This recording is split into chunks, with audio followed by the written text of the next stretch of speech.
Hi అండి. ముందుగా మీ అందరికీ ఒక చిన్న మాట.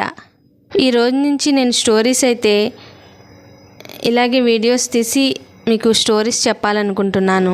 ఎందుకంటే నా దగ్గర మంచి మంచి స్టోరీస్ ఉన్నా కూడా ఆ స్టోరీస్ని వివరంగా మళ్ళీ రాసి అప్లోడ్ చేసి మళ్ళీ వాయిస్ ఓవర్ ఇచ్చి చేయాలంటే చాలా కష్టంగా ఉంది ఫ్రెండ్స్. ఒకరోజు వీలవ్వడం లేదు, అందుకే డైలీ వీడియోస్ కూడా అప్లోడ్ చేయలేకపోతున్నాను. ప్లీజ్ అండి, ఇదివరకటి వీడియోస్ లైక్ చేసినట్టే ఈ వీడియోస్ని కూడా లైక్ చేయండి. అలా లైక్ చేసి కొంచెం సపోర్ట్ ఇవ్వండి.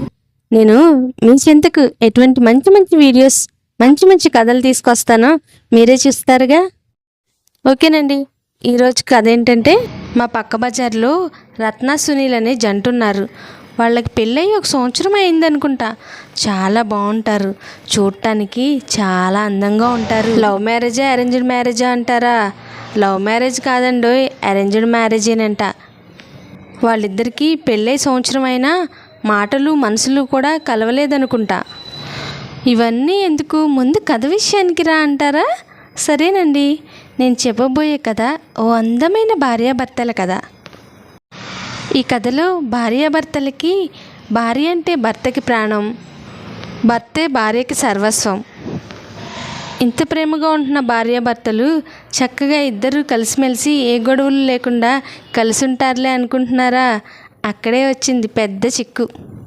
వీళ్ళకి పెళ్ళై 3 సంవత్సరాలు అయింది, కానీ ఇప్పటికీ వాళ్ళ మనసులు కలవలేదు, వాళ్ళ మాట కూడా కలవలేదు. కానీ ఇద్దరికి ఒకళ్ళంటే ఒకరికి చెప్పుకోలేనంత ఇష్టం. ఆ ఇష్టాన్ని మటుకు ఒకళ్ళ ముందు ఒకళ్ళు చెప్పుకోలేరు. ఇదన్నమాట మన కథ పరిస్థితి. ఇలా ఇద్దరు ఒకరికొకళ్ళు మనసు విప్పి మాట్లాడుకోకపోవడం వల్ల ఎవరి మీద ఎవరికి ప్రేమ ఉందో తెలియక ఒకరి మీద ఒకరికి ప్రేమ లేదేమో అని వాళ్ళకి వాళ్ళే అనుకుంటూ జీవితం సాగిస్తూ ఉన్న క్రమంలో ఇప్పుడు వచ్చింది పెద్ద ట్విస్ట్. ఇంట్లో ఉంటున్న ఆమెకి పక్కింటి ఫ్రెండ్స్ పరిచయం అయ్యారు. ఆఫీస్కని బయటికి వెళ్తున్న అతనికి ఆఫీస్లో కొలీగ్స్ పరిచయం అయ్యారు. ఇంకేముందండోయ్, భార్యాభర్తలు ఇద్దరి మధ్యలోనికి 3వ వ్యక్తి ప్రవేశిస్తే ఆ సంసారం ఎలా సాగుతుందో. రత్న ఫ్రెండ్ తన ఇంట్లో జరిగిన ప్రతి విషయం కూడా రత్నకి పూసగుచ్చినట్టు చెప్తూ ఉండేది. అలా అలా రత్న కూడా తన ఇంట్లో జరిగే విషయాలన్నీ తన ఫ్రెండ్తో షేర్ చేసుకుంటూ ఉండేది.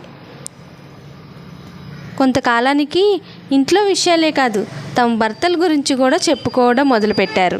రత్న తన ఫ్రెండ్ తన భర్త గురించి చెప్తుంది కదా, నా భర్త గురించి కూడా రత్నకు చెప్దాము, అసలుకి అతనికి నేనంటే ఇష్టం ఉందా లేదా అని తెలుసుకోవాలనిపించింది రత్నకి. మర్నాడు రత్న తన ఫ్రెండ్ రాగానే తన భర్త గురించి చెప్పడం మొదలుపెట్టింది. నా భర్తకు నేనంటే ఇష్టం లేదనుకుంటా, నాతో సరిగ్గా మాట్లాడడు, ఏదో ఇష్టం ఉండి ఉండనట్లుగా ఉంటూ ఉంటారు, అసలు ఏం చేయాలో తోచట్లేదే. ఆయన అంటే మటుకు నాకు చాలా ఇష్టం, తొలిచూపులోనే చాలా నచ్చేశారు. అతనికి నేనంటే అసలు ఇష్టం ఉందో లేదో, అతన్ని ఎలా మార్చుకోవాలో ఏదైనా తెలిస్తే సలహా ఇవ్వరాదా అని అడిగింది రత్న. రత్న తన స్నేహితురాలు తన బాధనంతా అర్థం చేసుకుని తన మంచి కోరి ఏదైనా సలహా ఇస్తుందేమో అని ఆశపడింది. కానీ ఈ రోజుల్లో మన మంచి కోరుకునే వాళ్ళు కొందరైతే మన అవసరాన్ని వాళ్ళ ఆసరాగా తీసుకునే వాళ్ళు చాలామంది, అవునే కదా? అటువంటి వాళ్ళలో ఒకరే ఈ రత్న ఫ్రెండ్. పాపం పిచ్చి రత్నకు ఆమె ఏం చెప్పిందో వినండి. ఏమే రత్న, మీ ఆయనకి నువ్వంటే ఇష్టం లేదనుకుంటా. పెళ్ళికి ముందే ఎవరినైనా ప్రేమించి ఉంటాడేమో, ఒకసారి ఆలోచించు. ఆ ప్రేమించిన అమ్మాయినే మనసులో పెట్టుకుని నీతో ప్రేమగా సవ్యంగా ఉండడం లేదేమో, నాకైతే అదే అనిపిస్తుంది. ఈ మధ్య ఈ పెళ్ళికి ముందు ప్రేమలు అనేవి చాలా యాజిటీజ్గా జరిగిపోతూ ఉన్నాయి. ప్రతి ఒక్కళ్ళ లైఫ్లో పెళ్ళికి ముందు ప్రేమ అనే ఒక చాప్టర్ అనేది తప్పకుండా ఉంటుంది. మీ ఆయన బుక్లో కూడా ఈ చాప్టర్ ఉండే ఉంటుంది. ఒకసారి తెలుసుకోరాదా, నీ డౌట్ క్లియర్ అయిపోతుంది అని ఒక రాయేసి వెళ్ళిపోయింది. ఇంతలో సాయంత్రం కాగానే సునీల్ ఆఫీస్ నుండి ఇంటికి వచ్చాడు. సునీల్ని చూడగానే రత్నకి తన ఫ్రెండ్ చెప్పిన విషయాలే పదే పదే గుర్తుకొస్తూ ఉన్నాయి. సునీల్ని అడుగుదామా అనుకుంటుంది, కానీ అడగలేకపోతుంది.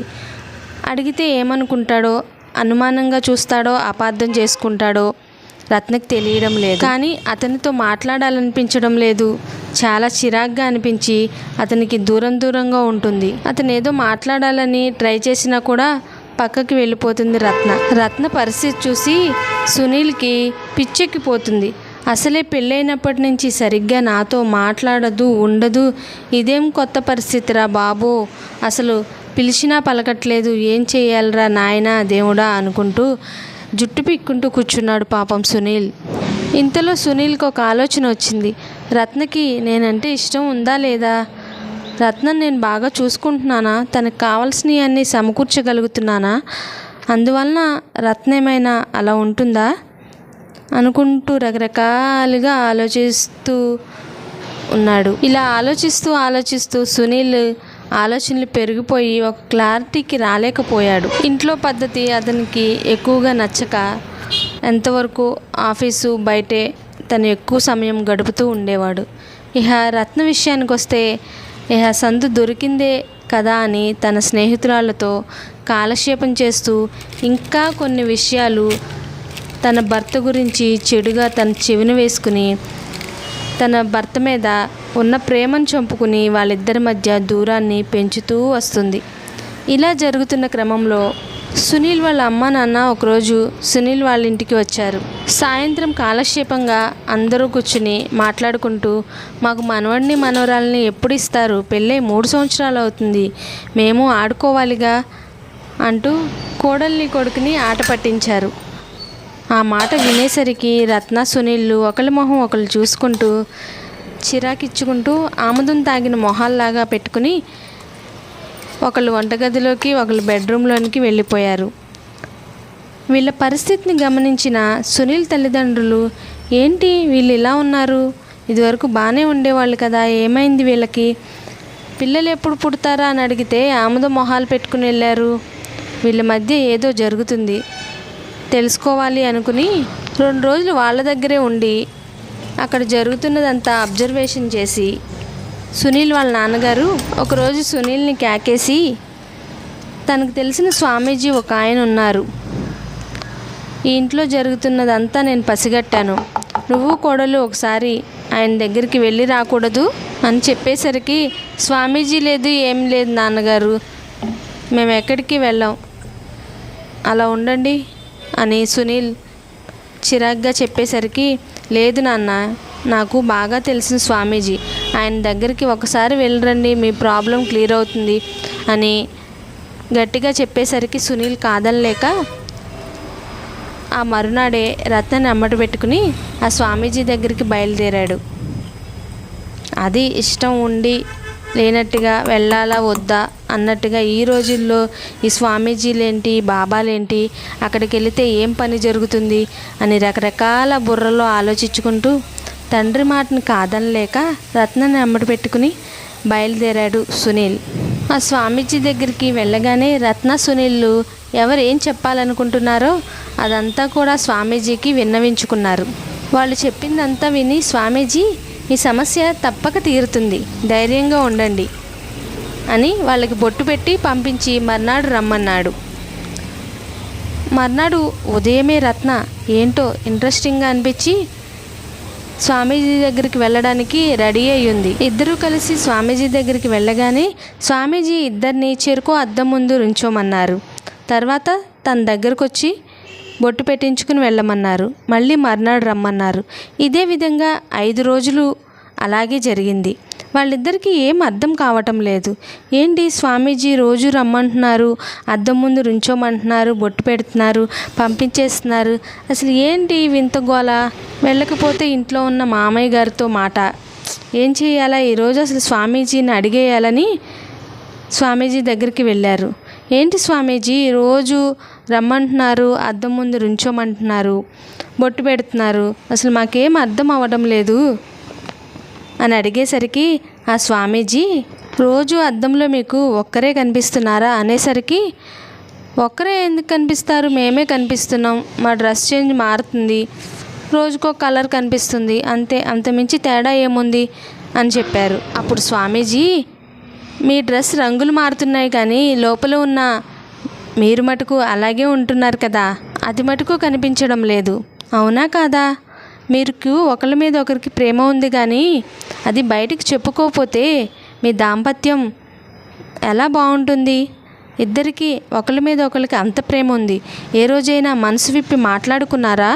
ఒకళ్ళు కాకపోతే ఒకళ్ళు మీకు పై చేష్టలే కనిపిస్తున్నాయి కానీ మీ మనసుల్లో ఒకరి మీద ఒకరికి ప్రేమ ఎంత ఉందో ఎలా తెలుస్తుంది మాట్లాడుకోపోతే అనేసరికి అప్పుడు అర్థమైంది ఇద్దరికి వాళ్ళు ఇంతకాలం ఎంత తప్పు చేస్తున్నారో. ఆ రోజు సాయంత్రమే ఇద్దరు ఒకరికొకళ్ళు మనసు విప్పి మాట్లాడుకోవాలని నిర్ణయించుకుని ఒకళ్ళ గురించి ఒకళ్ళు చెప్పుకుని ఒకళ్ళ గురించి ఒకళ్ళు తెలుసుకున్నారు. అప్పుడు అర్థమైంది రత్నకు తన భర్త మనసులో తనకి ఎంత ప్రేమ ఉందో. అనవసరంగా తన భర్తను అనుమానించుకున్నందుకు క్షమాపణ కూడా అడిగింది. ఎందుకంటే తన భర్తకి ఏదో ఎఫ్ఐఆర్ ఉందని ఆ విషయం కూడా అడిగింది. అటువంటిది ఏమీ లేదని తెలిసాక అమ్మయ్య అని ఊపిరి పీల్చుకున్నంత పని అయింది రత్నకి. సునీల్కి కూడా గుండెలో భారం దిగినంత ప్రశాంతంగా ఉంది. ఇన్నాళ్ళు తల గిర తిరుగుతుంటే పిచ్చోళ్ళలాగా జుట్టు పీక్కుంటూ ఉన్నాడు. ఇప్పుడు గాల్లో ఎగురుతున్నంత హాయిగా స్వేచ్ఛగా ఆఫీస్కు బయలుదేరాడు. ఇప్పుడైతే సాయంత్రం అవగానే ఆఫీస్ అయిపోగానే ఇంటికి పరిగెత్తుకొచ్చేస్తున్నాడు సునీల్. అంతే కదా, ఇంట్లో మనసుకు నచ్చిన భార్య ఉంటే అంతకు మించిన ప్రశాంతమైన ప్లేస్ ఏముంటుంది, అవునా కాదా? ముఖ్యంగా ఈ కథ ద్వారా నేను చెప్పదలుచుకున్నది, ఇద్దరు భార్యాభర్తల మధ్య ఏదైనా సమస్య వస్తే కూర్చుని చర్చించుకోవాలి. అలా కాకుండా మూడో మనిషికి తావిస్తే ఆ సంసారం సర్వనాశనమే. అదేనండోయ్, విడాకుల వరకు వెళ్ళిపోతుంది.